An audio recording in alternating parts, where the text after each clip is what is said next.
بسم الله الرحمن الرحيم. سوف نتحدث عن أسماء حكام الأيوبيين والمماليك في مصر وتواريخ حكمهم. أولا، حكام الأيوبيين في مصر. الناصر صلاح الدين يوسف، وهو صلاح الدين الأيوبي، تولى الحكم من 1174 ميلاديا ل 1193 ميلاديا. العزيز عثمان تولى الحكم من 1193 ميلاديا ل 1198 ميلاديا. المنصور محمد تولى الحكم من 1198 ميلاديا ل 1199 ميلاديا. الملك العادل الكبير أحمد من 1199 ميلاديا ل 1218 ميلاديا. الملك الكامل الأول محمد من 1218 ميلاديا ل 1238 ميلاديا. الملك العادل الصغير أبو بكر من 1238 ميلاديا ل 1240 ميلاديا. الملك الصالح نجم الدين أيوب من 1240 ميلاديا ل 1249 ميلاديا. المعظم توران شاه من 1249 ميلاديا ل 1250 ميلاديا. سوف نتحدث الآن عن أسماء سلاطين دولة المماليك في مصر وتواريخ حكمهم. وتنقسم دولة المماليك إلى قسمين: دولة المماليك البحرية ودولة المماليك الجراكسة. أولا، سلاطين دولة المماليك البحرية في مصر وتواريخ حكمهم. شجرة الدر تولت الحكم عام 1250 ميلاديا. المعز عز الدين أيبك من 1250 تولى الحكم من 1250 ميلاديا ل 1257 ميلاديا. المظفر سيف الدين قطز من 1259 ميلاديا ل 1260 ميلاديا. الملك الظاهر ركن الدين بيبرس الأول من 1260 ميلاديا ل 1277 ميلاديا. السعيد ناصر الدين محمد بن بركة خان من 1277 ميلاديا ل 1279 ميلاديا. العادل بدر الدين سلامش تولى الحكم 1279 ميلاديا. المنصور سيف الدين قلاوون 1279 ميلاديا من ل 1290 ميلاديا. الملك الأشرف صلاح الدين خليل من 1290 ميلاديا ل 1293 ميلاديا. الناصر محمد بن قلاوون من 1293 ميلاديا ل 1294 ميلاديا. العادل زين الدين كاتبوغا من 1294 ميلاديا ل 1296 ميلاديا. المنصور حسام الدين لاجين من 1296 ميلاديا ل 1298 ميلاديا. الناصر محمد بن قلاوون للمرة الثانية من 1298 ل 1308 ميلاديا. المظفر ركن الدين بيبرس الثاني من 1308 ل 1309 ميلاديا. الناصر محمد بن قلاوون للمرة الثالثة من 1309 ميلاديا ل 1341 ميلاديا.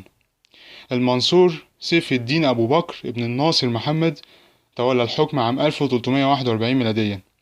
الأشرف علاء الدين كشك ابن الناصر محمد من 1341 ميلاديا ل 1342 ميلاديا. الناصر شهاب الدين أحمد بن الناصر محمد تولى الحكم عام 1342 ميلاديا. الصالح عماد الدين إسماعيل ابن الناصر محمد من 1342 ميلاديا ل 1345 ميلاديا. الكامل سيف الدين شعبان الأول ابن الناصر محمد من 1345 ميلاديا ل 1346 ميلاديا. المظفر ناصر الدين حاجي الأول ابن الناصر محمد من 1346 ميلاديا ل 1347 ميلاديا. الناصر ناصر الدين الحسن بن الناصر محمد من 1347 ميلاديا ل 1351 ميلاديا. الصالح صلاح الدين صالح ابن الناصر محمد عام 1351 ميلاديا ل 1354 ميلاديا. الناصر ناصر الدين الحسن للمرة الثانية من 1354 ميلاديا ل 1361 ميلاديا. المنصور صلاح الدين ابن حاجي من 1361 ميلاديا ل 1363 ميلاديا. الأشرف ناصر الدين شعبان الثاني من 1363 ميلاديا ل 1376 ميلاديا. المنصور علاء الدين علي بن شعبان من 1376 ميلاديا ل 1381 ميلاديا. الصالح صلاح الدين حاجي الثاني من 1381 ميلاديا ل 1382 ميلاديا. وسوف نتحدث الآن عن أسماء سلاطين دولة المماليك الجراكسة وتواريخ حكمهم. الظاهر سيف الدين برقوق 1382 ميلاديا ل 1398 ميلاديا.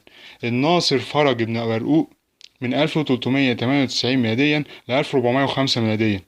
المنصور عبد العزيز بن برقوق تولى الحكم 1405 ميلاديا. الناصر فرج بن برقوق للمرة الثانية من 1405 ل 1412 ميلاديا. المؤيد أبو النصر شيخ المحمودي من 1412 ميلاديا ل 1421 ميلاديا. المظفر أحمد بن شيخ تولى الحكم من عام 1421 ميلاديا. الظاهر تتر تولى الحكم أيضا عام 1421 ميلاديا. الصالح محمد بن تتر تولى الحكم أيضا من 1421 ميلاديا ل 1422 ميلاديا.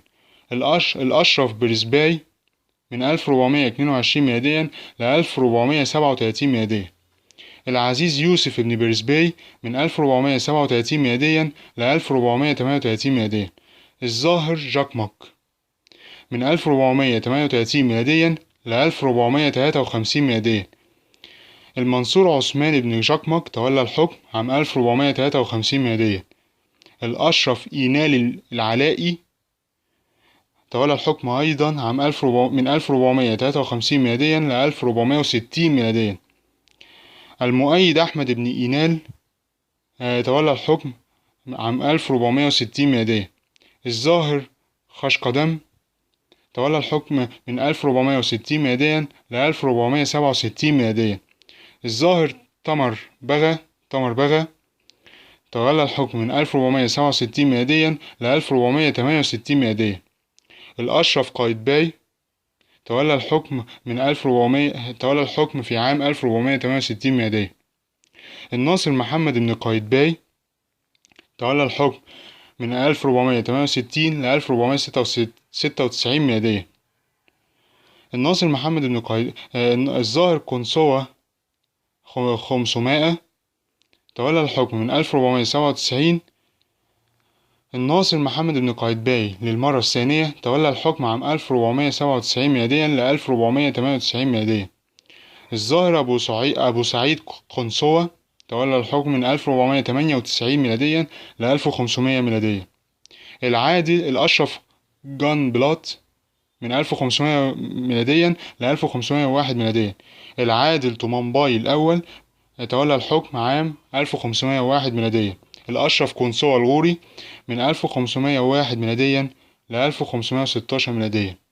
الأشرف طومنباي الثاني تولى الحكم عام من 1516 ميلاديا ل 1517 ميلاديا. وإلى اللقاء في الموضوع القادم إن شاء الله. شكرا.